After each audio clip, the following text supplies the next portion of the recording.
नेपालमा थप 8,287 जनामा कोरोना पुष्टि। यो सँगै कुल संक्रमितको संख्या 3,85,890 पुग्यो। पछिल्लो 24 घण्टामा 3,370 जना संक्रमण मुक्त। यो सँगै निको हुनेको संख्या नेपालमा 2,98,765 पुग्यो। नेपालमा कोरोना संक्रमणबाट थप 53 जनाको मृत्यु। यो सँगै कोरोनाबाट ज्यान गुमाउनेको संख्या 3,632 पुग्यो।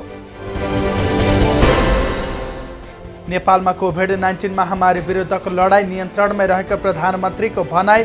आगामी दिनमा हुन सक्ने सङ्कटलाई मध्यनजर गर्दै विश्व समुदायलाई सघाउन विशेष अनुरोध। सर्वसाधारणको लापरवाहीका कारण नेपालमा संक्रमणको दोस्रो लहर फैलिएको प्रधानमन्त्रीको आरोप। नागरिकलाई सचेत बनाउँदै संक्रमणबाट जोगाउन लागि परेको दाबी।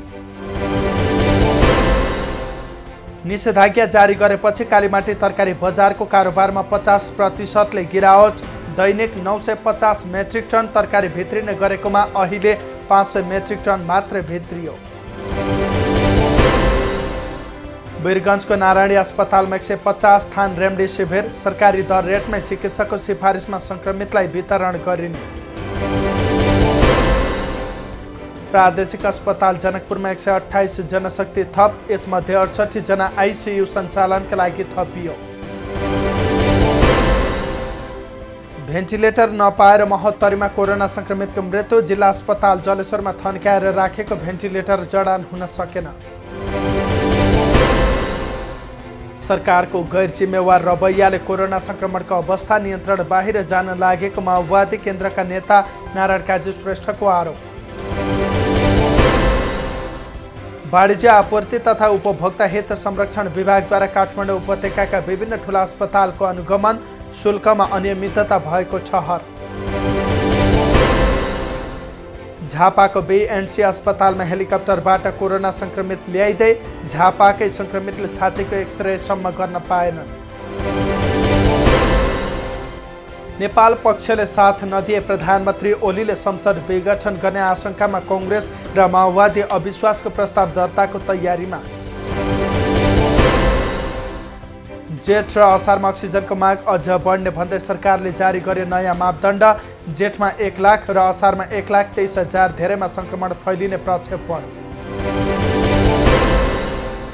लुम्बिनी प्रादेशिक अस्पतालमा तत्काल अक्सिजन आवश्यक। आकस्मिक कक्षका बिरामीहरूको उपचारमा जोखिम। चिकित्सकहरू चिन्तित।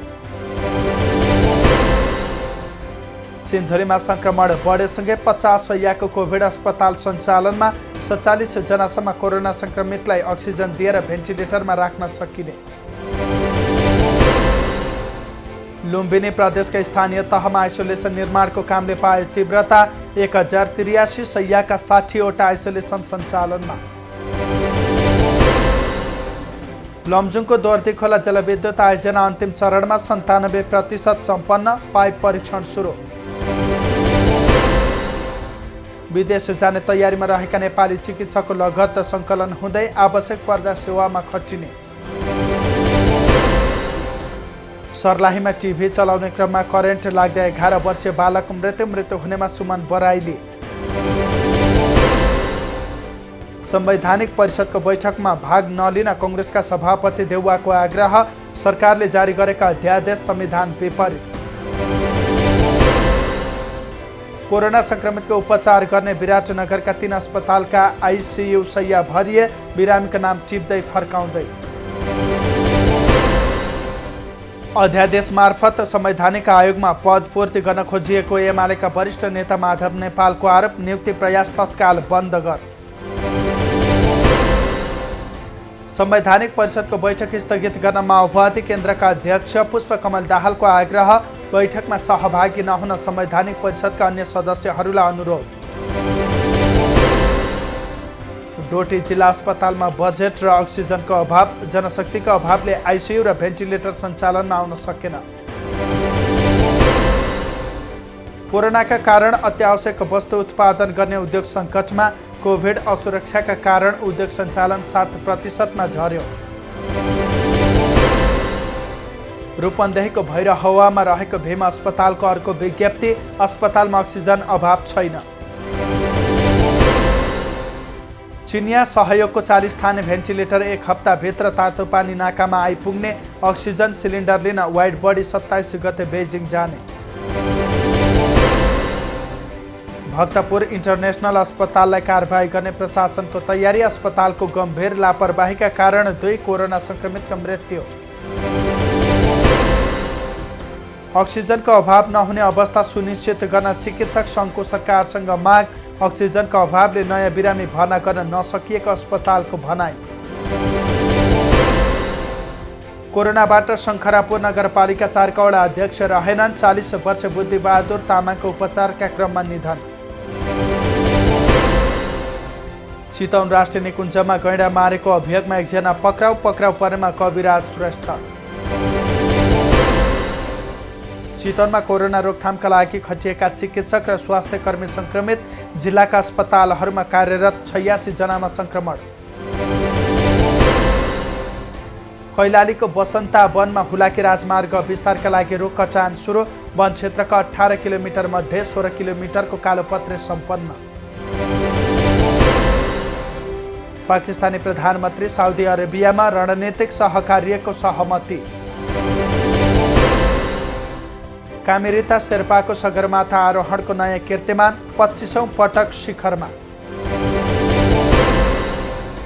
अमेरिकी दूतावासका अतिरिक्त कूटनीतिज्ञ र परिवारलाई नेपाल छोड्न अनुमति।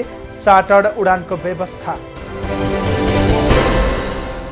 शुक्रबार मात्रै विभिन्न जिल्लाबाट 1816 अक्सिजन सिलिन्डर सङ्कलन। स्वतस्फूर्त रूपमा सिलिन्डर उपलब्ध गराउनेलाई गृह मन्त्रालयको धन्यवाद। सगरमाथा आधार शिविरमा कुनै पनि स्वास्थ्य जोखिम नरहेको पर्यटन मन्त्रालयको भनाइ। हिमाल आरोहणका लागि 774 जना आरोहीले लिए अनुमति। प्रदेश सरकारका मन्त्रालयमा कार्यरत पदाधिकारीहरूले बुझाएनन् सम्पत्ति विवरण। प्रदेशका 28 वटा मन्त्रालयलाई कारबाहीका लागि अख्तियारमा प्रतिवेदन। पत्रकारलाई सरल र सुलभ तरिकाले PCR परीक्षण, कोभिड विरुद्धको खोप र स्वास्थ्य सामग्री उपलब्ध गराउन नेपाल पत्रकार महासङ्घको माग। कोरोनाका कारण दुग्ध क्षेत्रको 60% बजार गुम्यो। दैनिक 32 लाख लिटर दुध बजारमा जाने गरेकोमा 13 लाख लिटरमा झर्यो। निषेधाज्ञाले बढायो इन्टरनेट खपत। सामान्य दिनको तुलनामा 30% बढेको इन्टरनेट सेवा प्रदायक सङ्घ नेपालको भनाइ। मकवानपुरमा जीव दुर्घटना। 18 वर्ष दिनेश स्याङतानको मृत्यु। 5 जना घाइते। चितवनमा बाघको आक्रमणबाट 1 जना घाइते हुनेमा 33 वर्ष उमेश राई। वैशाख 22 मा साथीको हत्या गरेको आरोपमा 1 जना पक्राउ पर्नेमा सुनसरीका 24 वर्षीय प्रकाश तामाङ। नेपाली कांग्रेस पर्वतको पार्टी कार्यालय भवनलाई कोभिड अस्पताल बनाइदिए। 50 शय्यासम्म राखेर संक्रमितको उपचार गर्न सकिने। झापाका बेर्तामोडमा निशुल्क टेम्पो एम्बुलेन्स सेवा सुरु। कोरोना संक्रमित लगायत अन्य बिरामीका लागि सञ्चालनमा। दोलखाको भीमेश्वर मन्दिरको शिलामा फेरि आयो पसिना। देशमा ठूलो अनिष्ट हुन सक्ने संकेत। कास्कीको पोखराबाट 187 वटा अक्सिजन सिलिन्डर सङ्कलन। सङ्कलित सिलिन्डर अक्सिजन उत्पादक कम्पनीलाई हस्तान्तरण। मकवानपुरको हेटौँडा स्थित राप्ती खोलामा प्रहरी नायब निरीक्षक केशव बहादुर खत्री मृत फेला। मृत्युको विषयमा अनुसन्धान जारी। अक्सिमिटरको कालोबजारी गर्ने वीरगञ्जका 32 वर्षीय रामहरि तिवारी पक्राउ। 1900 को अक्सिमिटरलाई 4000 मा बिक्री गरेको खुलासा। 12 ग्राम 630 मिलिग्राम खैरो हिरोइन सहित बेलौरी नाकामा 2 भारतीय पक्राउ परेमा राजेन्द्र सिंह र कृष्ण सिंह। संघीय संसदका थप 19 सांसदमा कोरोना संक्रमण पुष्टि। संक्रमण देखिएका मध्ये 18 जना प्रतिनिधि सभाका सदस्य। नेपालबाट विदेशतर्फ 5 करोड रुपैयाँको पशुपन्छी खोप निकासी। सबैभन्दा बढी 4 करोड 42 लाखको खोप अङ्गुइलामा। काठमाडौँको चाबहिल स्थित हेल्पिङ ह्यान्ड्स अस्पतालले थप बिरामीको उपचार नगर्ने। अक्सिजनको आपूर्ति नहुँदा उपचारमा रोक। निषेधाज्ञामा यात्रु ठगी गर्ने 7 जना पक्राउ, प्रति व्यक्ति 2500 देखि 3000 रुपैयाँसम्म भाडा लिने गरेको आरोप। धनुषाको शहीद नगर नगरपालिका प्रमुख उदय कुमार बरबरिया यादवले आफ्नो गाडीलाई बनाए एम्बुलेन्स, आवश्यक परे फोन गर्न नगरवासीलाई आग्रह। त्रिवी शिक्षण अस्पतालमा थपिए 10 वटा भेन्टिलेटर, उपचार सहज बनाउन काठमाडौँ महानगरपालिकाद्वारा सहयोग। प्रधानमन्त्रीलाई विश्वासको मत नदिने कङ्ग्रेस संसदीय दलको निर्णय, अन्य दललाई पनि मत नदिन आग्रह। भारतमा संक्रमण बढ्दा नाकामा थप कडाई, सर्लाहीका सबै सीमा नाका बन्द। पत्रकार दिनेश दाहाल रहेनन्, कोरोना संक्रमणका कारण 40 वर्षीय दाहालको निधन। एकै दिन 4000 भन्दा धेरै कोरोना संक्रमितको मृत्यु हुने तेस्रो देश बन्यो भारत, पछिल्लो 24 घण्टामा 4,01,000 भन्दा धेरै संक्रमित।